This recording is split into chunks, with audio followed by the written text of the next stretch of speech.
My name is Mwangi. I'm a doctor based in Nairobi, Kenya, and this is my story.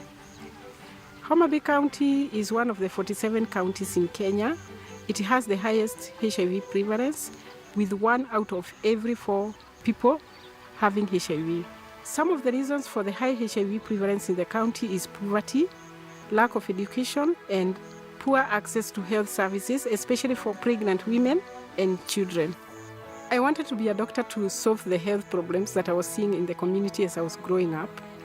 And at Elizabeth Grace Pediatric Foundation, our goal is to ensure that no child has HIV. We are supporting HIV activities in the county, especially prevention activities, and much of our focus is on mother-to-child transmission prevention, and so we are ensuring that mothers get a HIV test in pregnancy, and especially those who are HIV infected, they access antiretroviral drugs so that they do not transmit the virus to their children.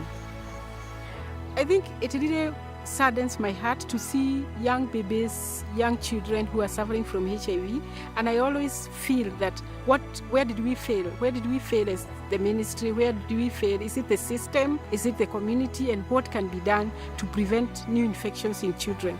So my passion is to see that we do not have any more new HIV infections in this country. On an average visit to Hanabi County, most of the time we interact a lot with the healthcare providers. We provide mentorship, we provide coaching and trainings on how best they can improve the HIV services. I also go to the community to support those people who are living with HIV, and that is mostly what we do when we come to the county. I think in Hanabi County and in Kenya in general, there's the trend of a lot of people have been put on antiretroviral drugs, and so the scare of the wasted, sick HIV positive patients is no longer there. Most of the patients are well, they are living well. And so a lot of people are no longer scared of the disease. And so there's a lot of new HIV infections, maybe which can be attributed to people having unprotected sex. And I think the other issue, especially the young people, is a lot of young people having multiple sexual partners. And so we are having a lot of new infections in the young people.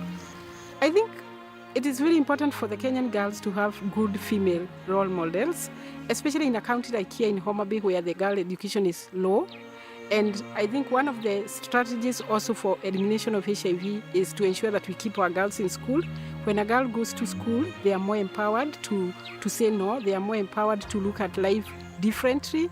And so we really need women who can be role models, who can be mentors, and who can support the young girls to stay in school and know that education, because when you educate a woman, you do not just educate her, but you actually educate a family and you educate a community. I got an opportunity to study in Australia because I applied for an Australia Awards scholarship, and these were being offered through the Ministry of Health, and I was among the few people that were selected to apply for the scholarships. I studied Master of Medicine in HIV and Sexually Transmitted Diseases at the University of Sydney. I pursued the degree to see a change, to see a different world. And one of the reasons then I chose to move from clinical practice to doing more of public health work was to look broadly at the community as opposed to managing an individual patient. So I felt I would have more impact looking at a population as opposed to looking at one particular patient. I think one of the main advantages about studying outside the country, to me, it was the world view. You get to look at things and see things differently.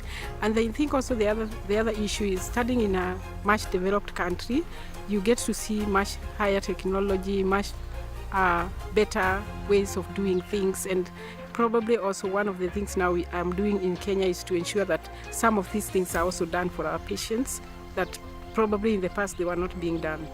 For anyone wishing to apply for an Australia Awards scholarship, I would encourage them to go ahead because it is great to study in Australia. The Australian universities provide world-class education. Whether you are doing medicine, whether you're doing agriculture, you'll get the knowledge and the skills that you need.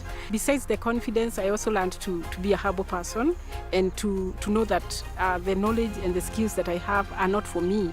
They are to impact on how other people do things. So it actually made me a better person in terms of how I transfer my knowledge, how I transfer my skills, because much of what I learned from my tutors and my lecturers at the University of Sydney.